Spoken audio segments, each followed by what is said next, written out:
तो नमस्कार दोस्तों, परमाच के यूट्यूब चैनल पे आप सभी दोस्तों का स्वागत करते हैं। आज की जो क्लास होने वाली है बहुत ही बेहतरीन और खास होने वाली है, क्योंकि आज की क्लास में हम बात करेंगे गणित के पेडागोजी को किस प्रकार से सॉल्व किया जाता है। उसमें हम टैग वर्ड और कीवर्ड का प्रयोग करके इस प्रश्नों को सॉल्व करेंगे। तो याद रखिएगा, अभी तक हमने जितने भी आप लोगों को प्रश्न बताया है उसके आधार पर ही टॉपिक्स आप लोगों को बताया गया है, साथ में कीवर्ड बताया गया है, टैग वर्ड बताया गया है। उसका प्रयोग करके आज सभी प्रश्नों को सॉल्व करिएगा, क्योंकि आज के जो प्रश्न यहाँ पे 15 के 15 रखे गए हैं सभी के सभी वेरी वेरी यहाँ पे हार्ड प्रश्न है। आप वो प्रश्न को सॉल्व करने में कठिनाई हो सकती है, इसलिए आप लोग टैग वर्ड का प्रयोग करेगा, क्योंकि हम तो बताएंगे ही टैग वर्ड का प्रयोग करके किस प्रकार से आप लोगों को प्रश्नों को सॉल्व करना है। तो शुरू करते हैं आज के पहले प्रश्न से।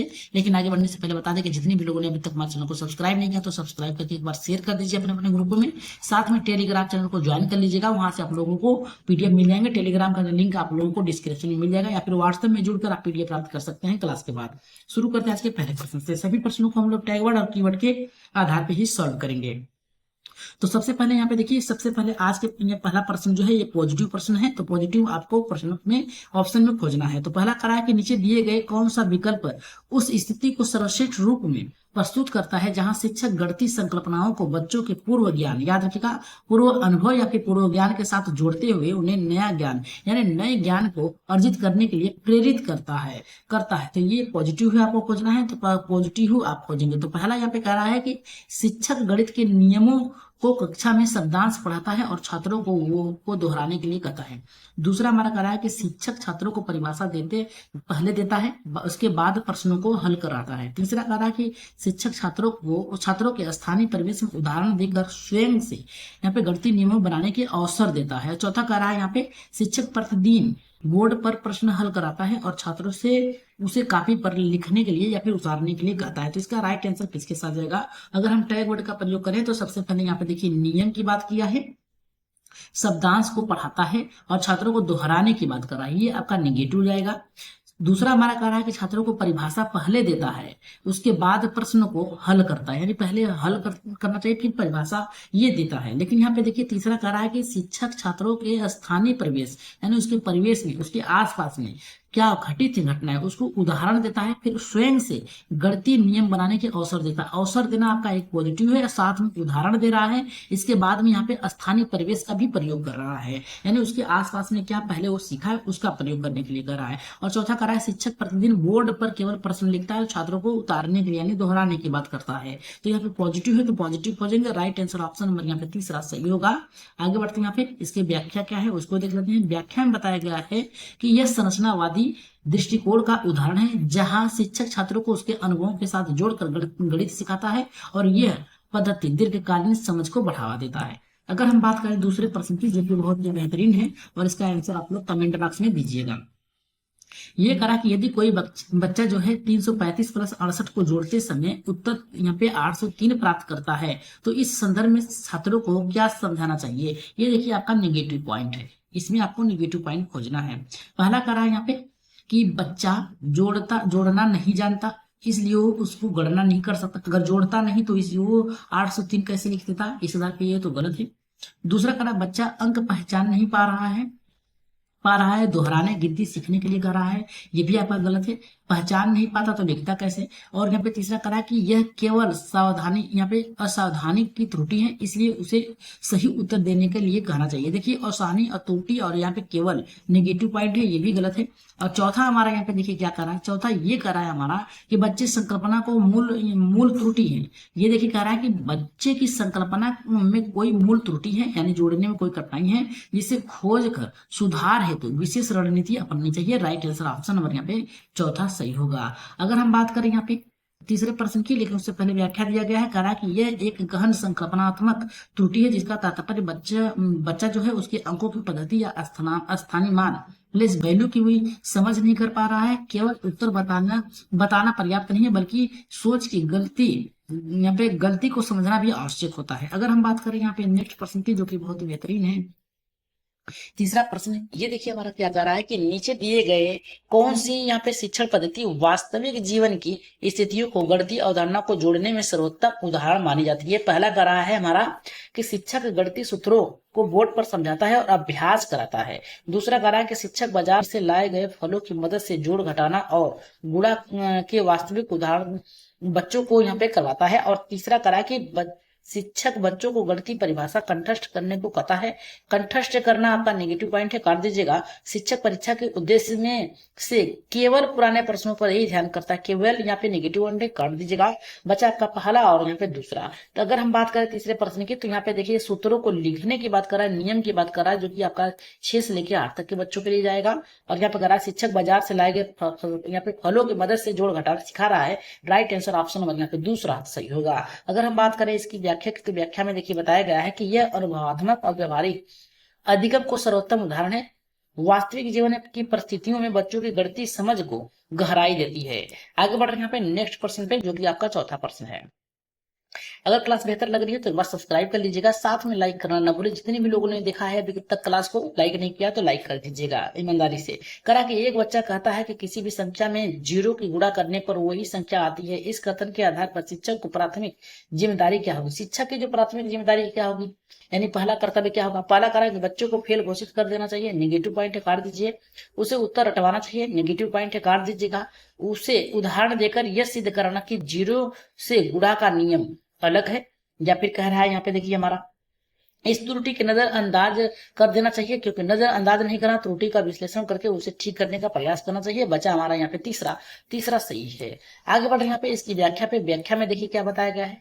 इसमें बताया गया है कि यह एक गंभीर भ्रांति है, इसे तुरंत और उदाहरण के स्पष्ट करना चाहिए आवश्यक होता है, ताकि भविष्य में ऐसी गलतियां न दोहराई जा सके बच्चों के द्वारा। अगर हम बात करें 5वें प्रश्न की, तो इसमें बताया गया है कि गणित की कक्षा में कुछ छात्र मौखिक रूप से तेज है लेकिन सीखने में समय लगाते हैं। शिक्षक उसके लिए कौन सी रणनीति अपनानी चाहिए शिक्षक को? तो पहला करा कि उन्हें कम समय देना ताकि वो अभ्यास कर सके, उन्हें कम समय देना ताकि वे अभ्यास कर सकें, ऐसी बात नहीं, गलत है।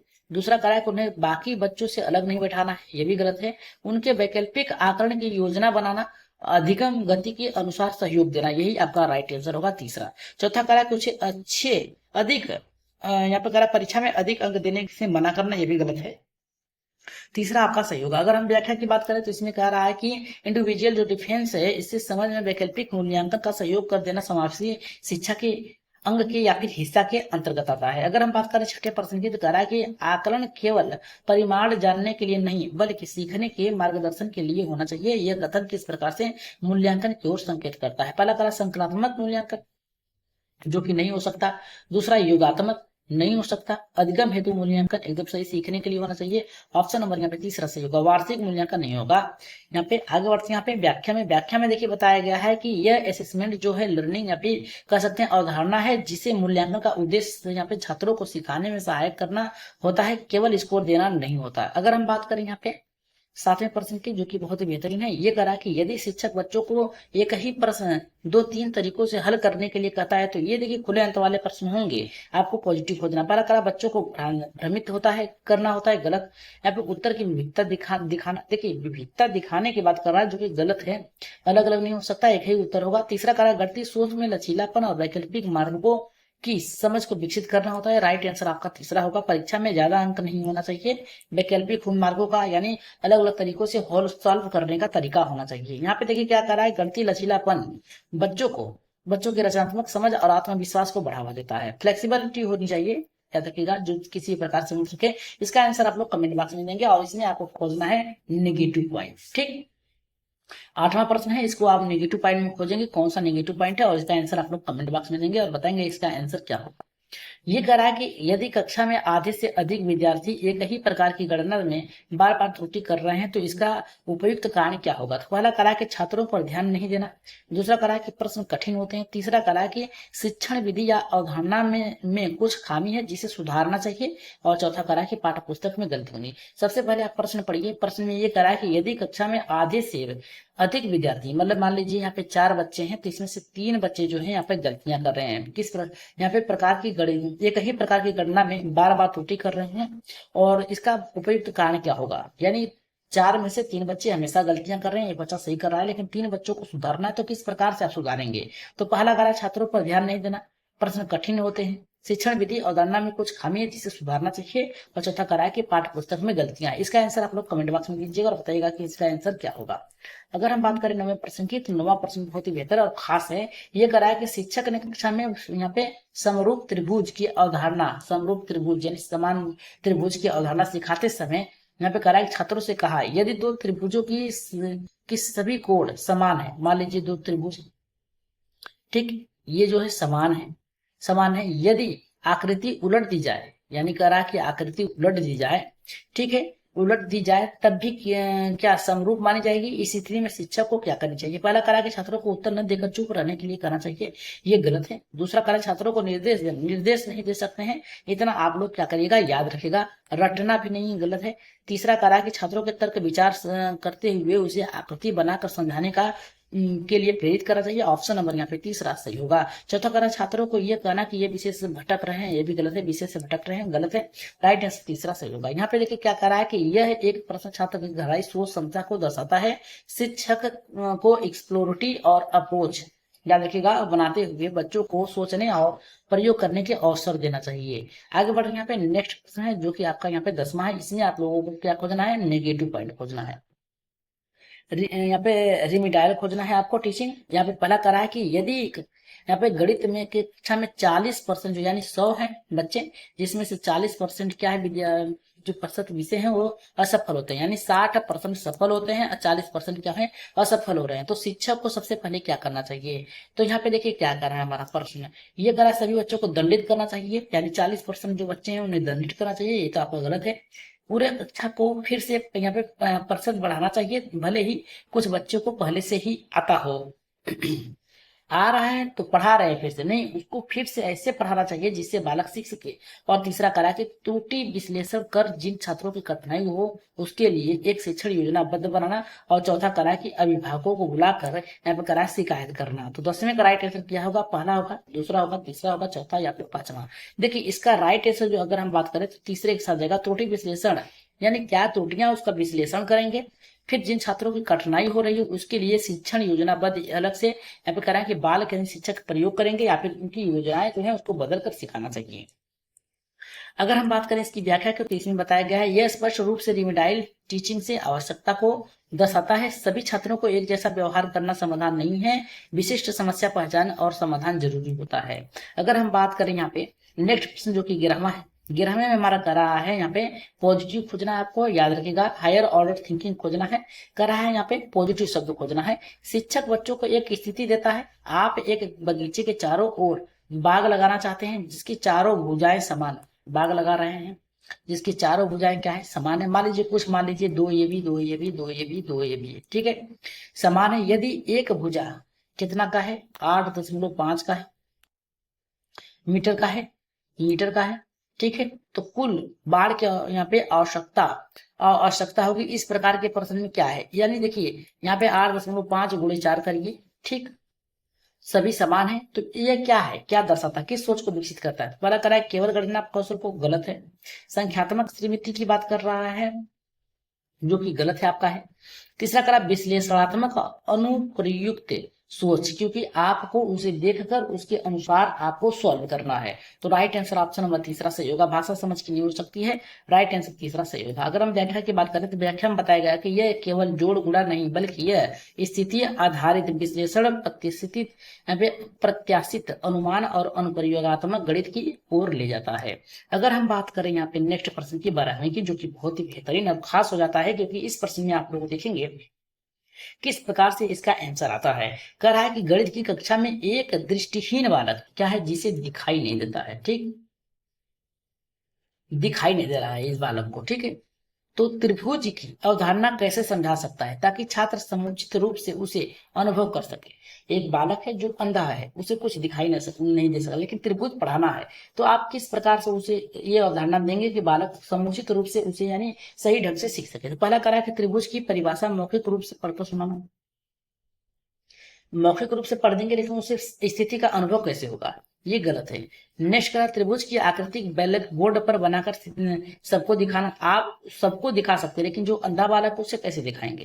यहाँ पर करा तीसरा कि त्रिभुज के किनारों को उभरे हुए रेखा चित्र, यानी आप क्या करेंगे यहाँ पे इसका इस तरीके से बिंदु का प्रयोग करेंगे, बिंदु चार्ट का जो उभरा हुआ जिसे बालक छू कर अनुभव कर सके। चौथा करा कि छात्रों को गृह कार्य देकर छोड़ देंगे, नहीं। राइट आंसर ऑप्शन यहाँ पे तीसरा सही होगा, ठीक।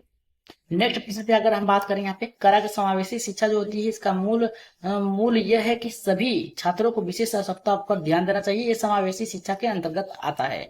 अगर हम बात करें यहाँ पे नेक्स्ट प्रश्न की जो कि 13वां प्रश्न है, ये हमारा इसमें पूछना है आपको पॉजिटिव। करा कक्षा में जब एक बच्चा कोई गणितीय उत्तर गलत करता है और शिक्षक उसे उत्तर बताने के बजाय पूछता है कि तुमने ऐसा उत्तर कैसे निकाला, तो इसका उद्देश्य क्या होगा। पहला करा बच्चों को शर्मिंदा करना, नहीं, इतना याद रखना, ये इसका पर्पज नहीं है। उसकी सोच को यहाँ पे मार्गदर्शित करना होगा। दूसरा हमारा कार्य बच्चों की सोच को सुधारने हेतु प्रक्रिया को समझना, ये एकदम सही है, यही आपका पॉजिटिव होगा। करा समय नष्ट नहीं होगा, अन्य बच्चों की गलतियां नहीं दोहराएं, इसके लिए नहीं। राइट आंसर आपका ऑप्शन नंबर यहाँ पे दूसरा सही होगा। अगर हम बात करें व्याख्या की, तो व्याख्या में देखिए क्या बताया गया है कि यहाँ पे error S a window of thinking की अवधारणा है। गलत उत्तर भी यहाँ पे शिक्षण में अवसर पैदा करता है अगर शिक्षक सोचने की प्रक्रिया को समझने का प्रयास करे तो। अगर हम बात करें यहाँ पे नेक्स्ट प्रश्न की जो कि 14वां प्रश्न है, जो कि बहुत ही बेहतरीन है। ये हमारा कह रहा है कि एक शिक्षक इकाई पढ़ाने के बाद यहाँ पे छात्रों से कहता है कि अब तुम इस विषय पर एक छोटी कहानी बनाओ जिसमें गणितीय अवधारणाओं से जुड़ी हो। यह किस प्रकार के मूल्यांकन को दर्शाता है। पहला करा कि मानक परीक्षण आधारित मूल्यांकन है। दूसरा करा औपचारिक मूल्यांकन सोचने और यहाँ पे अभिव्यक्ति पर केंद्रित है। तीसरा करा कि केवल मौखिक परीक्षा पर है। चौथा करा कि परीक्षा यहाँ पे पाठ्य पुस्तक आधारित मूल्यांकन है। तो इसका राइट आंसर क्या होगा, आपको पॉजिटिव खोजना है। तो पॉजिटिव आप देखिए इसमें से आपके दूसरे प्रश्न में मिलेगा अनौपचारिक मूल्यांकन, जो सोच अनौपचारिक मतलब जो नहीं है उस पर विचार करने की बात कर रहा है, यानी कहानी पे अभिव्यक्ति को केंद्रित करता है। राइट आंसर ऑप्शन नंबर यहाँ दूसरा सही होगा। अगर हम बात करें यहाँ पे इसकी जो व्याख्या है उसमें करा कि फॉर्मेटिव असेसमेंट के रूप में जिसमें छात्रों की रचनात्मक समझ और अभिव्यक्ति कौशल को आंकने का प्रयास किया जाता है। आज की क्लास का लास्ट प्रश्न है, इसमें हमें खोजना है नेगेटिव, जिसमें यहाँ पे अब्स्ट्रैक्ट कंसेप्ट और हैंडलिंग खोजना है। इसके अंतर्गत आप देखेंगे कि इसका आंसर क्या होगा। यहाँ पे देखिए करा एक शिक्षक कक्षा 5 के बच्चों को फिन यानी फ्रैक्शन, याद रखिएगा फ्रैक्शन की अवधारणा को पढ़ाते समय बिना किसी सामग्री सीधे संख्याओं के साथ गुणा भाग शुरू करवा दिया। इससे छात्रों में क्या यहाँ पे समस्या उत्पन्न हो सकती है। पहला करा छात्र ज्यादा जल्दी सीखेंगे। दूसरा छात्र गणना में परंपरागत हो जाएंगे। तीसरा करा के छात्र केवल प्रक्रिया समझने हेतु परंतु वास्तविक अर्थ नहीं समझ सके। और चौथा करा के छात्रों को याद रखने में आसानी होगी। इसका आंसर आप लोग कहाँ देंगे, 15वीं का कमेंट बॉक्स में देंगे। ठीक, कमेंट बॉक्स में बताइएगा और बताइएगा कि आज की क्लास कैसी लगी। अगर क्लास बेहतर लगी आज की तो एक बार लाइक शेयर सब्सक्राइब जरूर करिएगा और बताइएगा कि आज की क्लास में आप लोगों ने क्या सीखा और किस प्रकार से प्रश्नों को सॉल्व करना है। आप लोगों को क्लास बेहतर लगी या फिर नहीं, इसका भी आप राय दे सकते हैं। तो आज की क्लास के लिए इतना ही, धन्यवाद। लेकिन आगे जाते जाते सब्सक्राइब जरूर करिएगा और शेयर कर दीजिएगा अपने अपने ग्रुपों में। साथ में टेलीग्राम चैनल को ज्वाइन कर लीजिएगा। ज्वाइन करके आप लोग क्या कर सकते हैं, हमें सपोर्ट कर सकते हैं और वहां से पीडीएफ प्राप्त कर सकते हैं। तो आज के लिए इतना ही, धन्यवाद। जाते जाते आप लोग यही कहेंगे आप लोगों से कि आप लोग अपना प्रिपरेशन जारी रखिएगा। कभी भी एग्जाम का नोटिफिकेशन जारी हो सकता है सीटेट के, तो अपनी तैयारी मजबूत रखिएगा। तो आज के लिए इतना ही, धन्यवाद।